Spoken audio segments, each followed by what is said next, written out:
Nasalpok ng bus ang isang tricycle na palabas ng kalsada sa Shaton, Negros Oriental. Bumaliktad ang tricycle at tumilapon ng ilang pasahero. Patay ang 70 anyos na tricycle driver dahil sa head injury. Sugatan ng 3 nitong pasahero, kabilang ang 2 taong gulang na bata. Hawak na ng pulisya ang bus driver. Nangyari ang disgrasya sa parehong araw na nagbanggaan naman sa Pandan, Antique ang isang tourist van at isa pang bus ng parehong kumpanya. Tuklap ang kalahati ng van na matulin daw ng lumagpas sa kurbada at makasalubong ang bus na bumangga naman sa isang bahay. Namataan kalaunan ang van driver. Sugatan naman ang 9 na pasahero ng bus at tsuper nito na hawak na rin ng pulisya. Nanindigan ng bus company na batay sa investigasyon ng pulisya, hindi sila ang dahilan ng disgrasya sa Antique, habang wala pa silang pahayag sa aksidente sa Negros Oriental. Ipatutupad na muli ng MMDA ang No Contact Apprehension Policy kasunod ng partial lifting sa TRO ng Korte Suprema. Pero sa mga pangunahing kalsada lang yan. Ang detalye sa report ni Joseph Moro.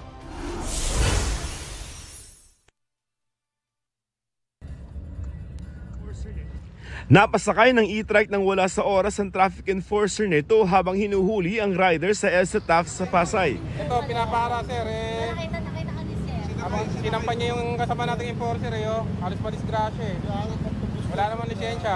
Sabi ng MMDA, naglipa na ulit ang mga tricycle at e-trike, madalas nagka-counterflow pa. We found out that most of the tricycle drivers ay wala pong lisensya. Kung hindi naman po walang lisensya, expired po. Maraming tricycle ang nahatak. Di rin nakaligtas sa mga pampaseherong jeep nang wala sa tamang lugar magbaba at magsakay ng pasahero. Ang mga lumalabag sa batas trapiko pwede na ulit hulihin ng MMDA kahit wala ang kanilang enforcer sa bisa ng No Contact Apprehension Policy o NCAP.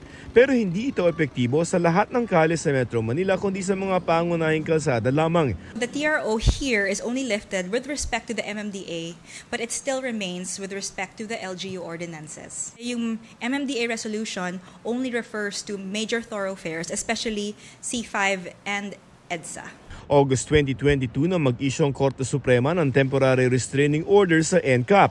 Sa ilalim nito, matutukoy sa mga CCTV camera sa mga kalsada ang mga paglabag ng isang motorista at ang ticket o notice of violation ay ipapadala na lamang sa tirahan ng motorista.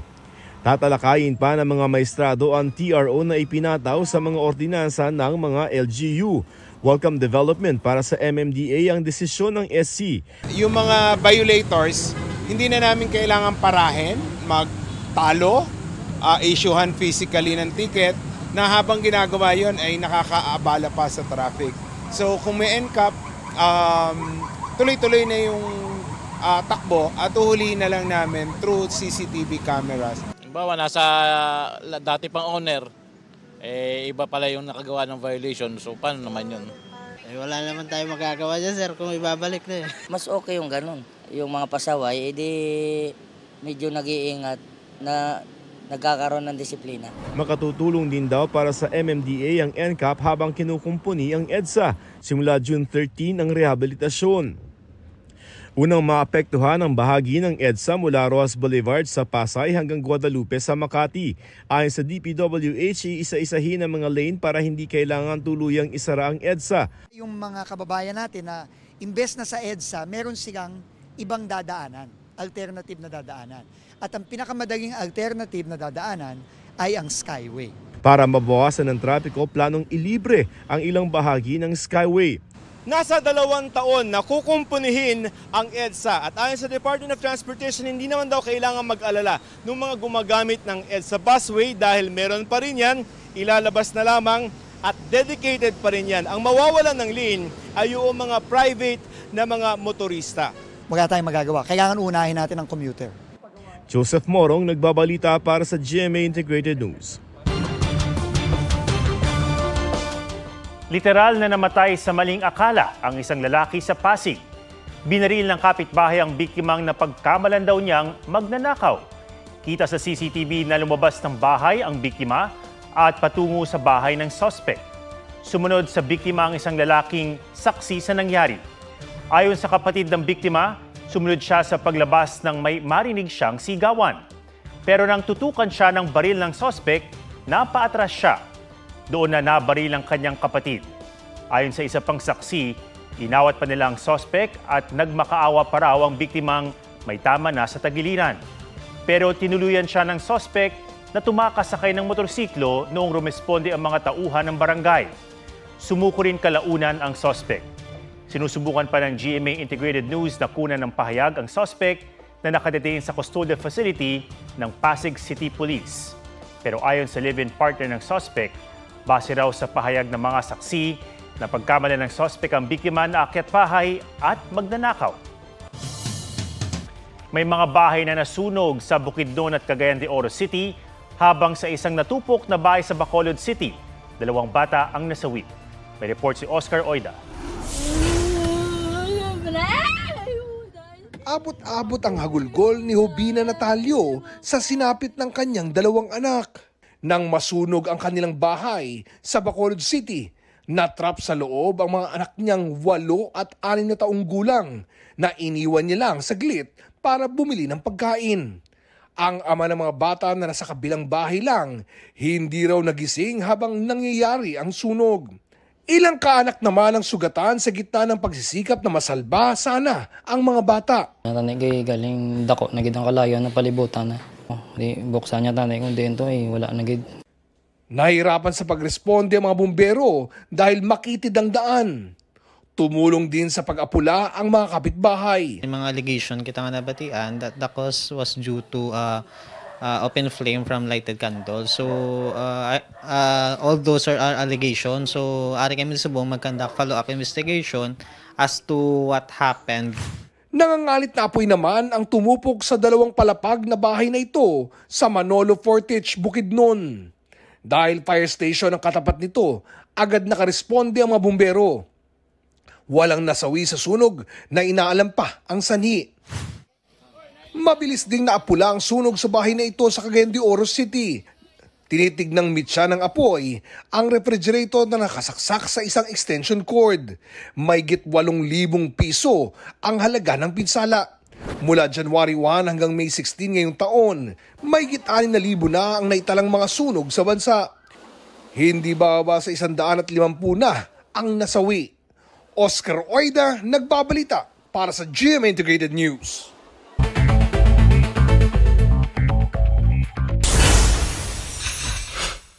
Nag-viral na umano'y love scam hub sa Cebu City na isinawalat ng isang content creator, ipinasara at inibisigahan na ng mga otoridad.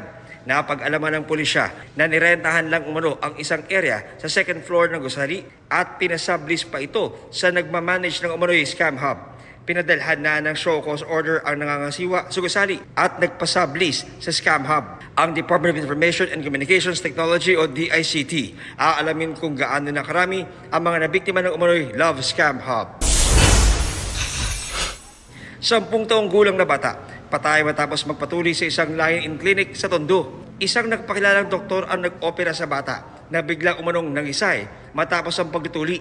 Ipapa-autopsy na ang kanyang labi para malaman ang tunay na dahilan ng pagkasawi. Ipapasumpi na naman ng NBI ang nag-opera. Pinuntahan ng GMA Integrated News ang pinangyarihan ng pagtuli, ngunit wala raw roon ang nagtuli. 2 Chinese, arestado at nahulihan ng aparatong ginagamit umano para sumagap ng impormasyong natatanggap ng cell site. Ayon sa investigasyon, gagamitin umano ng mga suspect ang mga nakuhang impormasyon para mambiktima online. Inaalam pa ng mga otoridad ang mga detalye para mapigilan ang pagkalat ng mga ganitong equipment. John Consulta, nagbabalita para sa GMA Integrated News.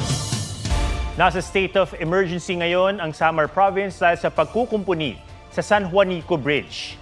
Inaprubahan niya ng Sangguniang Panlalawigan para magamit ang pondo sa pagsasaayos ng tulay na nagdurugtong sa Samar at Leyte. Bawal ngayong dumaan sa tulay ang mga sasakyang lagpas 3 tonelada ang bigat, kabilang ang mga cargo truck na may kargang may mga produkto at mga pampasaherong bus. Batay sa pagsusuri ng DPWH, may seryosong pinsala na ang ilang bahagi ng tulay na dapat nang makumpuni o ma-retrofit sa lalong madaling panahon. Hindi pa masabi kung gaano katagal aabutin ang pagkukumpuni. Sa ngayon, nakikipag-ugnayan na ang DPWH sa Philippine Ports Authority at mga LGU para isakay sa roro ang malalaking sasakyang hindi makatatawid sa tulay. May mga shuttle na rin na handang maghatid sa mga pasaherong sakay naman ng mga bus. Bukod sa malalaking sindikato, pupuntirihin na rin daw ng Administrasyong Marcos ang mga maliliit na sangkot sa iligal na droga. Pero titiyakin daw na walang maaabuso sa paghabol sa mga small-time drug pusher. May report si June Veneracion. I want to be respected but maybe fear is better. Yan ang sagot ni Pangulong Bongbong Marcos nang tanungin sa ginagawang mga hakbang ng kanyang administrasyon laban sa droga. Aminado ang Pangulo sa paghabol at paglansag ng malalaking sindikato ng droga. Napabayaan ang paghuli sa mga maliliit na isda. Ngayon, hindi na namin binigyan ng atensyon yung nasa baba. Yung nasa baba. So, dahan-dahan bumabalik kasi sabi ko yung operation natin, kailangan malaking seizure. Kailangan malaki. At saka nakakahuli tayo ng mga drug lord talaga. Gusto daw itong baguhin ng Pangulo.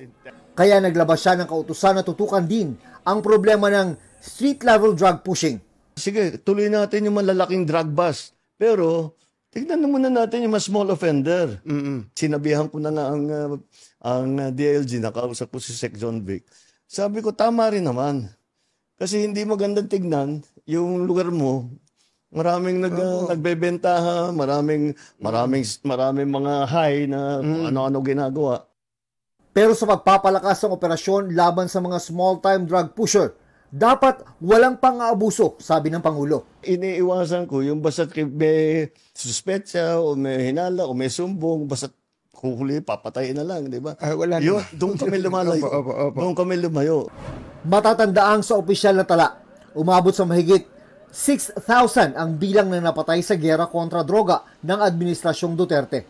Pero sa talaan ng mga human rights groups, posibleng umabot yan sa tinatayang 30,000, bagay na naging mitya ng pagkakaaresto at pagkakadetine ngayon ni dating Pangulong Rodrigo Duterte sa The Hague. Yung sabihin mo ng infliction of harm is not a priority. It's not a consideration doon sa kwan natin sa illegal drugs. Bagamat nilalatag pa ng PNP Drug Enforcement Group ang plano kung paano ipatutupad ang utos ng Pangulo. Tiniyak ng pulisya, ang kanilang gagawin ay malayong-malayo sa Oplan-Tokhang. Mananatili pong bloodless ang atin with respect po sa human rights, pero dapat po palakasin pa rin po yung ating operation sa anti-illegal drugs. Magiging basihan daw ng PNP sa palalakasing street-level anti-drug operations ang impormasyon mula sa BADAC o Barangay Anti-Drug Abuse Council. Kaugnay ng kautusan ng Pangulo ay re-reactivate po natin yung paghuhuli sa small-time offenders na nasa listahan po ng BADAC na kung saan ito po ay mismo nanggaling na po sa barangay level po. June Veneracion, nagbabalita para sa GMA Integrated News. Asahan na raw ang pagkakaroon ng Duterte Block sa Senado sa darating na 20th Congress. Ayon kay Senator Bato de la Rosa, tiyak ng kasama sa block si Senator Bongo, Senator Robin Padilla, Senator-elect Rodante Marcoleta at Senator Amy Marcos na kapatid ng Pangulo. May iba pa raw posibleng makasama pero hindi pa niya nakakausap ang mga ito. Sinusubukan naming kunin ang panig ng mga pinangalanan ni De La Rosa. Ang Duterte Block ay posibleng may implikasyon sa impeachment trial ni Vice President Sara Duterte. 9 na boto ang kailangan para ma-acquit ang bise. Para kay De La Rosa, mas mainam kung hindi na maituloy ang impeachment trial. Pero naghahanda pa rin daw siyang maging senator judge. Julian San Jose turns 31. Extra special ang birthday ng The Limitless Star, kasama ang boyfriend na si Raver Cruz at ilang fans. Dingdong Dantes nanguna sa paglulunsad ng official website ng League of Filipino Actors o Aktor PH na magsisilbi rin daw global calling card ng mga artistang Pilipino. Si Dong ang tumatayong chairman ng organisasyon. Ito yung parang representation natin hindi lang dito sa Pilipinas, pati sa ibang bansa pag may casting para sa mga artista. Present sa event si Kapuso Primetime Queen Marian Rivera at iba pang artista sa telebisyon, entablado at pelikula. Andrea Torres gaganap bilang tahong farmer sa upcoming Kapuso Afternoon Prime series na Akusada. makikita nyo sa roll ko yung pagiging masipag nating mga Pilipino. Yung lahat kasi ng racket kaya niyang gawin, basta marangal. Yung goal niya na gusto niya, yung pamilya niya, maging komportable ang buhay. Looking forward na rin daw si Andrea na i-shoot ang kanyang underwater scenes. Learning experience siya, and gusto ko yung ganyan yung nababasa ako, napapawisan ako, tumatakbo-takbo ako, type na type ko yung mga ganyan. Aubrey Carampel, nagbabalita para sa GMA Integrated News. Huwag magpahuli sa mga balitang dapat niyong malaman. Mag-subscribe na sa GMA Integrated News sa YouTube.